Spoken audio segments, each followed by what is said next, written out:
तब आवता का बेतिया रंगदार जिला ह, तो बोलिया बागी जिला ह, तो यारा हारा नहीं है, तो छापरा हई है, तो डिम्पल है, लड़वा लहसुन है।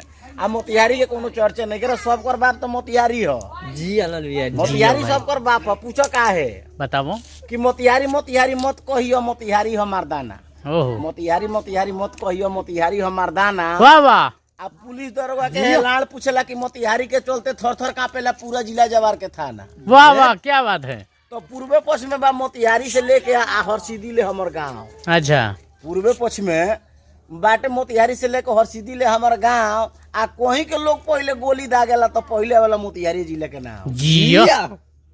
तो मोतिहारी मोतिहारी मत कहियो, मोतिहारी हो अंग्रेज। ओहो। सुन लो केहू के बात बर्दाश्त ना करला। मोतिहारी मोतिहारी मत कहियो, हमर मोतिहारी जिला हो अंग्रेज। आज कान खोल के सुन ले बबुआ, मोतिहारी जिला मारो करे में बड़ा होते। वाह वाह क्या बात है। नमस्कार, हुआ देख रहा बानी ताजा न्यूज बिहार। अभी हमनी के मौजूद बानी सर लाल बिहारी जी के लगे। यहाँ के एकदम रातों रात वायरल हो गए बानी मोतिहारी जिला के नाम पर शायरी मार के। चलिए यहाँ से पहले आप सबके मिलवावत बानी। सबसे पहले रुआ आप इंट्रोडक्शन दी जनता के। हरसिद्धि है मेरा आना जाना, कुबरा पकड़िया में मेरा मकान है। हरसिद्धि है मेरा आना जाना, कुबरा पकड़िया में मेरा मकान है। और मोतिहारी जिला का मैं रहने वाला मिस्टर लाल बिहारी सोहनी मेरा नाम है। देखिए कितना जज्बा जोश जुनून है इनके गांव के युवाओं में। इनका एकदम जम के समर्थन कर रहे हैं, ये वायरल हो रहा है। बहुत खुशी मिल रहा है ना आप लोग को? बाप रे हमरा इतना ना खुशी मिलल बा जे भाई हमर बहुत जल्दी वायरल हो जास। अच्छा बहुत ज्यादा हमनी के सपोर्ट बा, ताकि वही खतरा हमनी के वीडियो बनावत नहीं सन और हमनी के ढेर सारा दुलाल प्यार देवलो हमनी के और इनकरा के आगे बढ़ाई सन। चलिए यहाँ से मनीष कश्यप के भी बारे में पूछल जाये, काहे कि पता चलो कि मनीष कश्यप एकदम जबरा फैन बनी। सबसे पहले तो हम कहें कि रउआ पहले शहरिया जो वायरल होइल बा उ पहले मार दी, ओकरा बाद में मनीष कश्यप के बारे में पूछल जाये रउआ से। का शहरिया मार दी? शायरी ऐसे बाकी मोतिहारी मोतिहारी मत बोला, मोतिहारी है मर्दाना। अरे मोतिहारी मोतिहारी मत बोला, मोतिहारी है मर्दाना। अब पुलिस दरोगा के पूछेला कि मोतिहारी के डरे थर थर कांपेला पूरा जिला जवार के थाना। क्या बात है। और पूर्वे पश्चिम में मोतिहारी से लेकर हरसिद्धि ले हमर गाँव। पूर्वे पश्चिम में मोतिहारी से लेकर हरसिद्धि ले हमर गाँव। आ कोही के लोग गोली चलावेला तो पहले आवेला मोतिहारी जिला के नाम। मोतिहारी मोतिहारी मत बोला, मोतिहारी हो अंग्रेज। मोतिहारी मोतिहारी मत बोला, मोतिहारी हो अंग्रेज।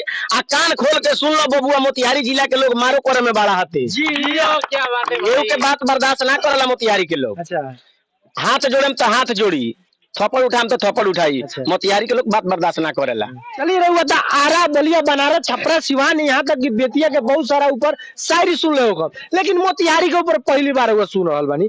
अगर अच्छा लागा तो के शायरिया तो तनका शेयर कर देम, आ यहाँ के तनी ज्यादा वायरल कराई। अच्छा रउआ मनीष कश्यप के पता चल के बड़का फैन है क्या? जी बहुत बड़ा फैन है। मतलब काहे इतना फैन बनी रुआ? मनीष भैया का हम भगवान के दर्जा दिले। हम मनीष का है का कारण बा? वहाँ के आचरण जोन बात वहाँ के जुनून जोश, चाहे बिहार खातिर जोन भी करे तो हमरा बहुत अच्छा लागेला, जचेला। वैसे वहाँ के हम सपोर्ट में हमेशा रहिले। हम जात पात में ना जाइले, हम जात पात के विवाद में ना रहिले। जो अच्छा करेगा उसी को हम वोट देंगे। अच्छा हम जाति पाति के ऊपर नहीं जाते हैं। का लागत मनीष कश्यप यदि चुनाव लड़त रहे वहाँ के वोट दे? जी बहुत दिल से जान से सपोर्ट करे हम। अच्छा हम ही ना, हमारे पूरा जितना भी नौजवान भाई वालों, हम सब लोग के हाथ जोड़ के कहें कि मनीष भैया के बोलो समर्थन करी लो। मनीष कश्यप यदि कुछ बन जाता रहे तो का बिहार के विकास करी है कि जरूर हुई। बिहार के जो सपना अधूरा बा, जो सपना पूरा हो जाए।